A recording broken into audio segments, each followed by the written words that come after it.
सुरू केलेल्या Jeffrey Epstein मालिकेचा पहिला चॅप्टर म्हणजे पहिला धडा, the rise of Jeffrey Epstein.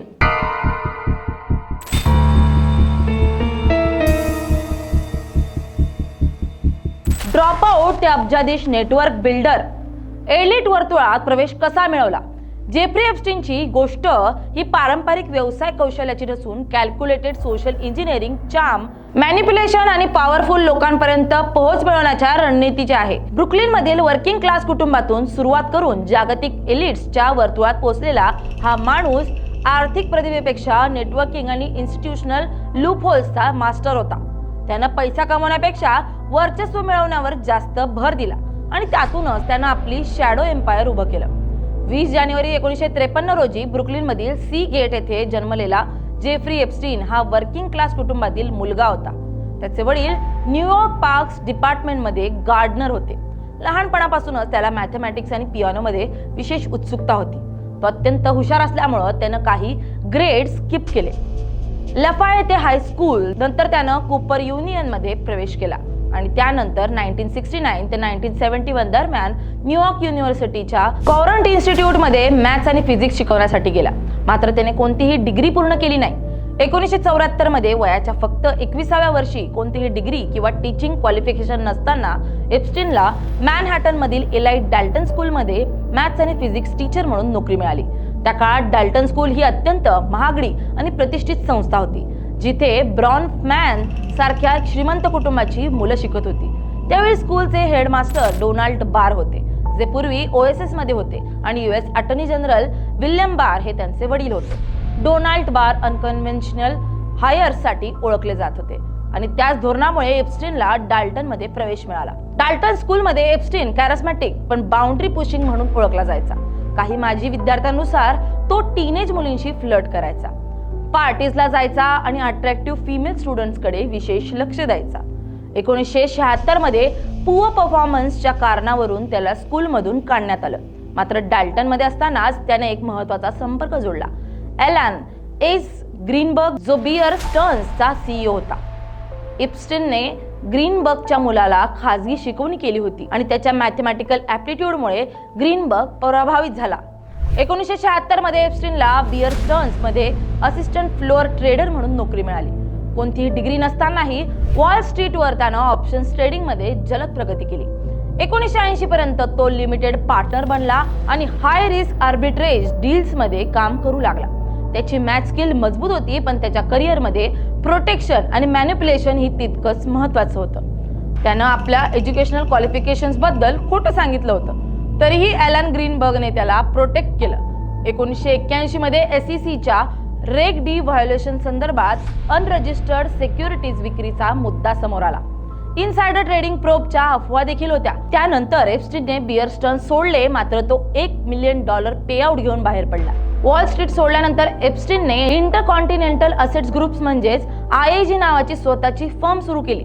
तो स्वतःला हाय लेवल बाउंड्री हंटर म्हणायचा, म्हणजे वेल्दी लोकांसाठी स्टोलन किंवा एम्बेझल्ड फंड्स परत मिळवणारा स्पेशालिस्ट म्हणायचा. त्याचे क्लायंट्स नेहमी मिस्टरीयस राहिले आणि कधी व्हेरीफायही झाले नाहीत. त्यानंतर या काळात त्याने डिफेन्स कॉन्ट्रॅक्टर डग्लस लीज सारख्या लोकांशी संपर्क जोडला आणि त्याने हाय नेटवर्थ जगात प्रवेश मिळवला. 1986 ते 1987 दरम्यान एप्स्टीनची भेट लिझले वेग्नर यांच्याशी झाली, जे एल ब्रँड्सचे बिलियनियर फाउंडर होते. ही भेट त्याच्या आयुष्यातील टर्निंग पॉइंट ठरली. काही वर्षातच एप्स्टीन हा वेग्नरचा मुख्य फायनान्शियल ॲडवायझर बनला. 1991 पर्यंत त्याच्याकडे वेग्नरच्या $2 बिलियन पेक्षा जास्त संपत्तीवर फुल पॉवर ऑफ अटर्नी होती. वेग्नरने एप्स्टीनला मॅनहॅटन मधील $20 मिलियन पेक्षा महाग टाउन हाऊस, प्रायव्हेट जेट्स, यॉट आणि प्रचंड ऍक्सेस दिला. 1991 ते 2007 दरम्यान वेग्नरच्या अकाउंट्स मधून सुमारे $46 मिलियन अनएक्सप्लेन्ड ट्रान्सफर झाल्याचं नंतर समोर आलं. एप्स्टीनने स्वतःला जे एप्स्टीन अँड को नावाने रिब्रँड केलं आणि दावा केला की तो फक्त बिलियनर्ससाठी पैसा मॅनेज करतो. मात्र त्याचा कोणताही व्हेरीफाईड हेज फंड किंवा इन्व्हेस्टमेंट ट्रॅक रेकॉर्ड नव्हता. 1996 मध्ये त्याने आपली फर्म US व्हर्जिन आयलँड्स मध्ये हलवली. टॅक्स लूपहोल्सचा वापर करून त्याने सुमारे $300 मिलियन टॅक्स सेव्हिंग मिळवल्याचा अंदाज आहे. याच काळात त्याने हार्वर्ड MIT आणि MIT मीडिया लॅब सारख्या प्रतिष्ठित संस्थांना $30 मिलियन पेक्षा जास्त डोनेशन्स दिले. या डोनेशन्सचा उद्देश केवळ चॅरिटी नव्हता, तर लिजिटिमेसी मिळवणे आणि इलाइट ॲक्सेस मिळवणे हा होता. आणि याच माध्यमातून त्याला हाय प्रोफाईल सर्कल्समध्ये मजबूत प्रवेश मिळाला. एप्स्टीनची खरी ताकद होती सोशल करन्सी. त्यानं तरुण महिलांना मसाज असिस्टंट्स म्हणून रिक्रूट केल्याचा आरोप अनेक पीडितांनी केलाय.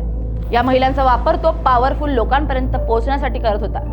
त्याच्या नेटवर्कमध्ये Bill Clinton, Prince Andrew, Ehud Barak आणि लेस वेक्सनर सारखी मोठी नावं होती. फ्लाईट लॉग्सनुसार त्यांच्या प्रायव्हेट जेट्सवर 1995 ते 2013 दरम्यान 700 पेक्षा जास्त फ्लाईट्स झाल्यात. क्लिंटनने किमान 26 वेळा प्रवास केल्याचं नोंदी सांगतात. मॅनिप्युलेशन हा एप्स्टीनचा मुख्य वेपन होता. तो स्वतःला इंटेलिजन्स एजन्सीशी जोडलेला असलेला इम्प्रेशन देत असे. 2008 मधील प्ली डील दरम्यान प्रोसिक्युटर अलेक्झांडर ॲकोस्टाने इंटेलिजन्स कनेक्शन संदर्भात दिल्याची नोंद आहे. त्याच्याबद्दल कॉम्प्रोमॅट म्हणजेच शक्तिशाली लोकांबद्दल संवेदनशील माहिती गोळा करून त्यावरून प्रभाव निर्माण करण्याचा प्रयत्न केला जात होता. अशा अफवा सातत्याने पसरत होत्या. त्याच्या वेल्थ सोर्सेस बाबतीतही अनेक प्रश्न उपस्थित झाले. 2025च्या न्यूयॉर्क टाइम्स इन्व्हेस्टिगेशननुसार त्याची पीक वेल्थ सुमारे $600 मिलियन पेक्षा जास्त होती. यात वेक्सनर फंड्स, मिसअप्रोप्रिएशन, डॉयचे बँक कडून $500 मिलियन पेक्षा जास्त लोन्स आणि मॅक्सवेल फॅमिलीच्या माध्यमातून आर्म्स किंवा इंटेलिजन्स डीलचा संशय व्यक्त केला गेला. मात्र कोणताही पब्लिक हेज फंड किंवा ट्रान्सपरंट इन्व्हेस्टमेंट रेकॉर्ड समोर आला नाही. 2019 मध्ये जेफ्री एप्स्टीन यांचा तुरुंगात मृत्यू झाला, ज्याला अधिकृतपणे सुसाईड असं घोषित करण्यात आलंय. हा मृत्यू सेक्स ट्रॅफिकिंग प्रकरणातील गंभीर आरोप सुरू असतानाच झालाय. मात्र त्याच्या मृत्यूनंतरही तपास थांबला नाही. 2024-25 दरम्यान अनेक इन्व्हेस्टिगेशन्स आणि अनसील्ड फाईल्स समोर येत राहिल्या आणि यातून ठळक पॅटर्न स्पष्ट झाला. एप्स्टीन हा पारंपरिक अर्थाने फायनान्शियल जिनियस नव्हता. तो एलाइट जगातील ब्लाइंड स्पॉट्स, वैयक्तिक चार्म आणि स्ट्रॅटेजिक मॅनिप्युलेशन यांचा वापर करून प्रभाव आणि संपत्ती उभी करणारा एक नेटवर्क इंजिनियर होता. पुढील भागात उलगडणार आहे एक काळं रहस्य, the black book and secret contacts. एप्स्टीनच्या कथित कॉन्टॅक्ट लिस्ट मधील ती नावं, ती हाय प्रोफाईल कनेक्शन्स आणि त्या मागचं गूढ जाळं. या थरारक खुलाशासाठी पाहत रहा LS मराठी रोज 8 वाजता.